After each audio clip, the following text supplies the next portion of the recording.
The air in the courtroom was a suffocating blanket of polished wood, stale reverence, and institutional judgment. It clung to the dress blues of the bailiffs and the dark suits of the lawyers, a tangible weight pressing down on the man in the witness box. Master Sergeant Elias Thorne sat ramrod straight, his hands resting on his knees, palms down, a posture of perfect military discipline that seemed only to amplify the stillness of his spirit. His uniform, adorned with ribbons that told stories of valor from deserts and mountains most people only saw on the news, was immaculate. Yet the man inside it looked worn, not by time, but by a profound, soul-deep weariness. The prosecutor, Major Davies, a man whose ambition was as sharp as the crease in his trousers, had just concluded his eviscerating summary. The words, "dereliction of duty, cowardice in the face of the enemy," and "abandonment of post," echoed in the cavernous silence, each a hammer blow against the foundation of Thorne's life. Across the room, Judge Marcus Holloway leaned back in his oversized leather chair, a portrait of smug authority. A former JAG colonel who had traded the field for the gavel, Holloway saw the world in black and white, and he had already painted Master Sergeant Thorne in the darkest shade of gray. His gaze, sharp and dismissive, swept over Thorne, a predator assessing wounded prey. He saw a broken man, a faded hero whose nerve had finally failed him. The quiet dignity Thorne projected, Holloway misinterpreted as the hollow shell of guilt. The stage was set not for justice, but for a ritualistic sacrifice to the god of military honor, and Holloway was its high priest. Judge Holloway leaned forward, his voice dripping with condescending paternalism. "Master Sergeant Thorne," he began, letting the title hang in the air like an accusation. "You've heard the evidence presented by Major Davies. A forward operating base under siege. A critical communications relay under your direct command. And you, absent. Your man pinned down, calling for the support you were meant to coordinate. Instead, you were miles away, engaged in what your own testimony calls an unsanctioned reconnaissance. Is that about the size of it?" Elias Thorne met his gaze, his own eyes a calm, steady blue. "Your Honor, my actions were dictated by an overriding tactical necessity."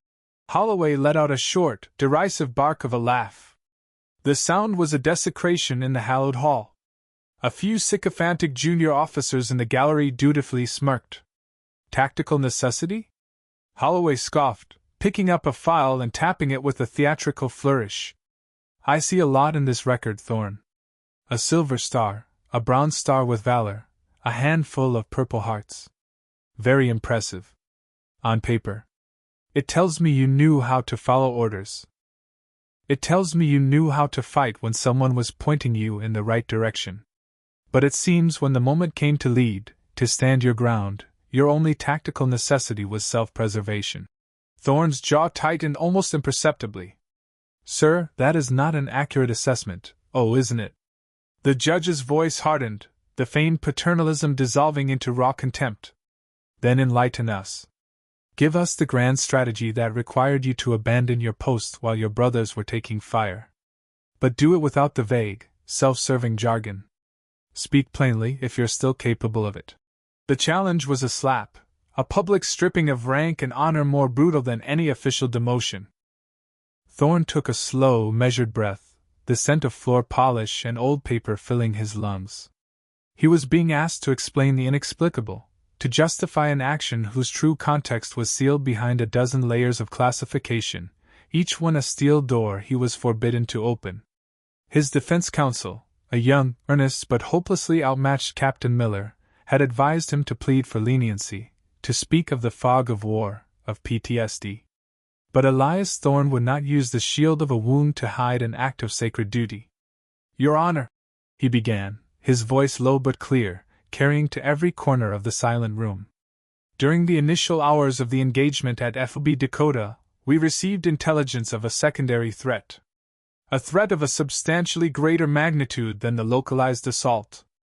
My assessment was that this secondary threat, if not neutralized, would result in catastrophic loss of life, not just at our position, but across the entire theater of operations." Major Davies shot to his feet. "Objection. This is unsubstantiated. There is no mention of any such secondary threat in any after-action report. Holloway waved him down, a cruel smile playing on his lips. Let the man speak, Major. Let him weave his little tale. So, Master Sergeant, you, and you alone, perceived this catastrophic threat? You took it upon yourself to abandon your sworn duty based on a gut feeling? It was more than a gut feeling, sir, Thorne stated, his gaze unwavering. It was confirmed intelligence from a sensitive source. The communications relay I was tasked to protect was a priority, but the preservation of human life was a higher one. I made a command decision. Holloway exploded in laughter again, louder this time, a full-throated roar of disbelief that made Captain Miller flinch. A command decision? A master sergeant, making a theater-level command decision. You weren't a commander, Thorne. You were a cog in the machine. Your job was to hold your ground. Your job was to do as you were told. What you did was run. You ran, and now you're trying to dress up your cowardice in the language of a general. The judge's words were stones, and Thorne could feel their impact on the faces in the jury box. He saw the doubt hardening into certainty, the sympathy curdling into contempt. He was no longer Master Sergeant Thorne, decorated veteran. He was a fraud, a man who had faltered, a stain on the uniform he wore. Inside his mind, a storm raged. He saw the faces of the two men who had gone with him that night. Sergeant Ramirez, young, barely 22, who had quoted scripture before they left the wire. Corporal Jensen, a stoic from North Dakota, who had just learned his wife was pregnant. Their faces were clear as day, etched not in memory but in his very soul. They had understood the mission. They had understood the stakes. They had followed him not because of his rank, but because they trusted him. And they had paid the ultimate price, their names now lost to a redacted file, their sacrifice known only to a handful of men in a windowless room in the Pentagon. He had carried their memory as a penance and an honor. To speak of the real mission would be to betray their silence. It would be to break an oath sworn on something far more sacred than a military code of conduct. He was trapped between two duties, the duty to his own name and reputation, and the sacred duty to a secret that had saved thousands. He had chosen the secret. He had chosen to let his own name be dragged through the mud to protect a truth that the world could never know. But the judge's word, coward, it was a poison dart that found a place deep inside him. Not for his own sake, but for theirs. Ramirez and Jensen were no cowards. And he was their commander. Holloway, sensing the kill, leaned over the bench, his knuckles white. His voice dropped to a low, menacing growl, a final pronouncement of guilt before the verdict was even read. "Look at you!" he sneered, his eyes boring into Thorne. "You can't even defend yourself with a straight story. You dishonor the men who stood their ground. You dishonor the men who fell. That uniform you wear, Master Sergeant, is a privilege earned by giants.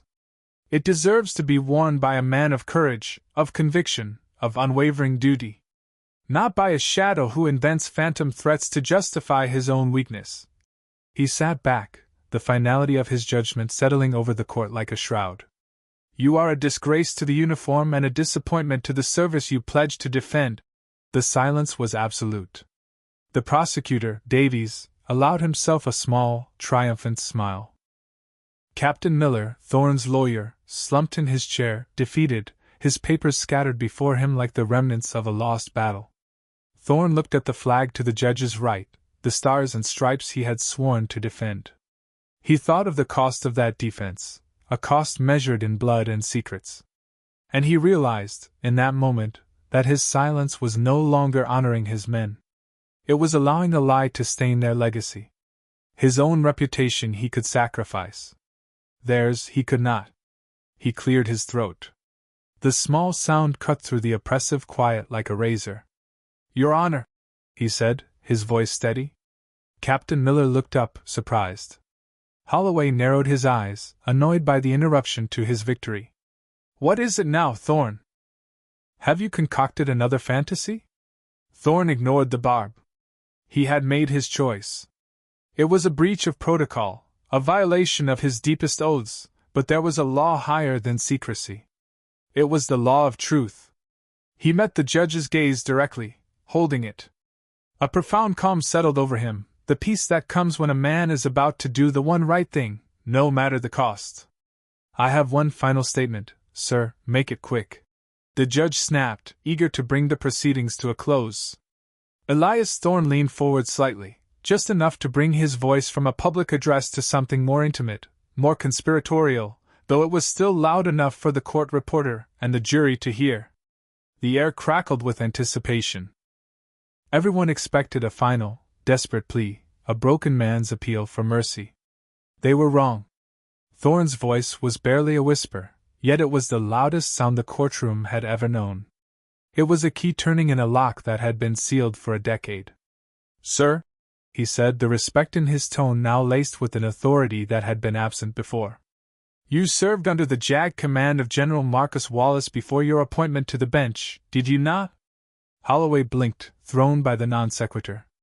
My service record is not on trial here, Master Sergeant. No, sir, it is not.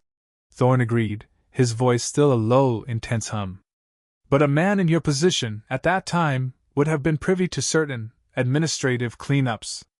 The signing of extreme prejudice NDAs. The burying of after-action reports so deep they ceased to exist. A flicker of something, annoyance, confusion, a distant memory, crossed the judge's face. Thorne leaned forward another inch. The whisper came. Ask General Wallace about Project Cerberus. The name fell into the silence like a stone into a deep well. It meant nothing to the jury, to the gallery, to the prosecutor. But to Judge Marcus Holloway, it was a thunderclap. It was the sound of a ghost walking through the wall. The transformation was instantaneous and terrifying. The blood drained from Judge Holloway's face, leaving behind a waxy, gray pallor. The smug, condescending mask he had worn for the entire trial shattered into a million pieces, revealing a raw, primal shock beneath. His jaw went slack. His eyes, moments before filled with contempt, were now wide with a dawning, horrifying recognition.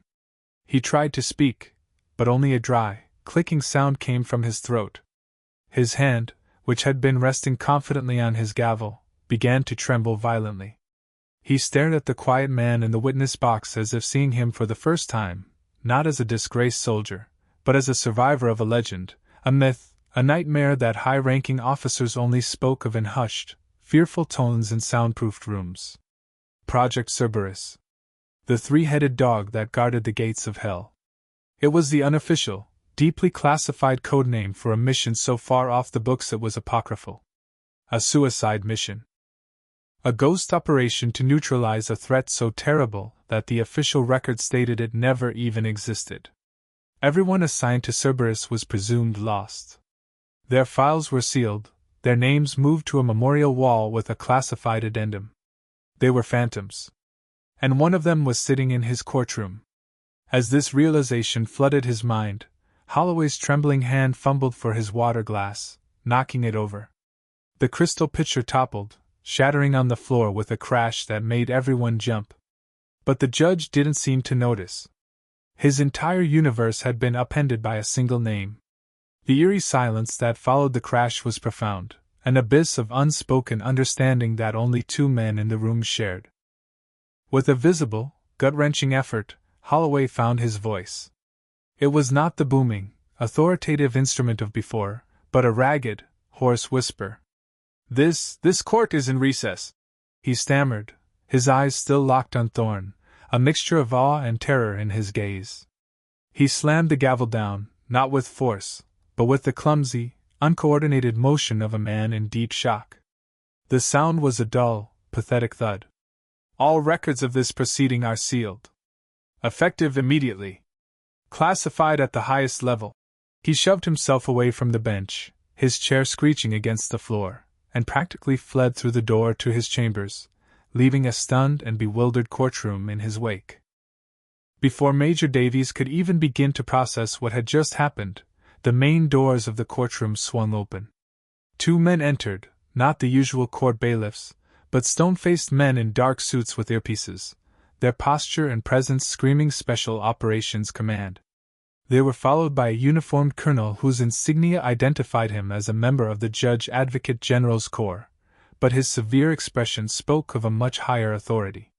He completely ignored the sputtering prosecutor and walked directly to the witness box. He looked at Elias Thorne, and with a quiet reverence that stunned the onlookers, he simply said, "Master Sergeant, it's over. We'll take it from here." Two uniformed military police officers entered and stood at ease, not beside Thorne as guards, but slightly behind him, as an honor detail.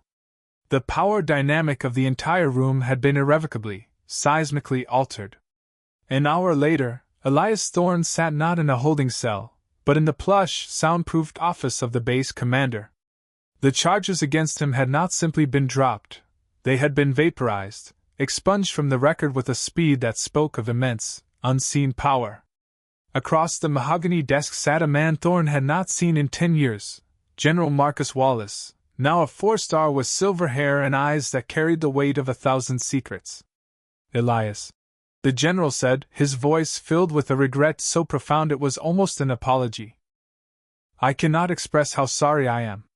Holloway was a fool. An arrogant, blind fool. When my office got the alert that the Cerberus Protocol had been invoked in an open court-martial, we thought it was a mistake. We never imagined one of my own former officers would be responsible." Thorne simply nodded.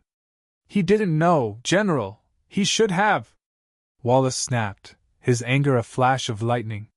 "He should have seen the man in front of him, not just the file. We had to bury you, Elias. We had to bury you all. Operation Nightfall at FOB Dakota, it was a diversion. A loud, violent piece of theater to draw attention away while you and your team slipped through the cracks. You weren't abandoning your post. You were walking into hell to prevent an apocalypse. The chemical agent you secured that night, it would have killed tens of thousands.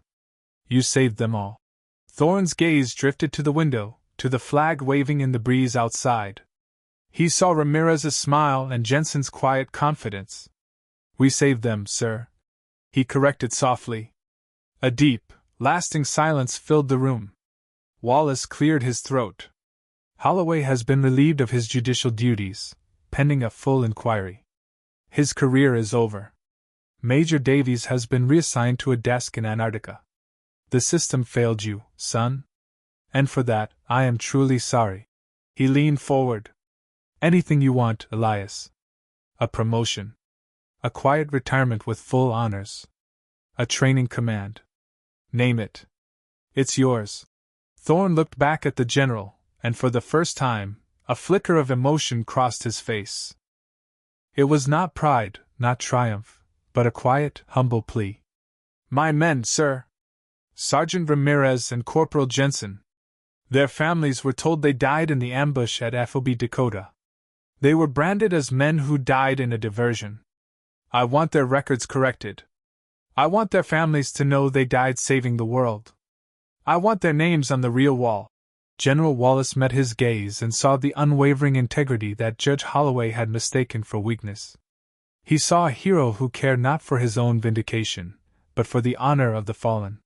He nodded slowly, his eyes glistening. "Consider it done," he said, his voice thick with emotion. "Their sacrifice will be honored. And so will yours." Elias Thorne stood, a silent Titan in a simple uniform, his long battle finally over, his quiet dignity the most profound victory the old courtroom had ever witnessed.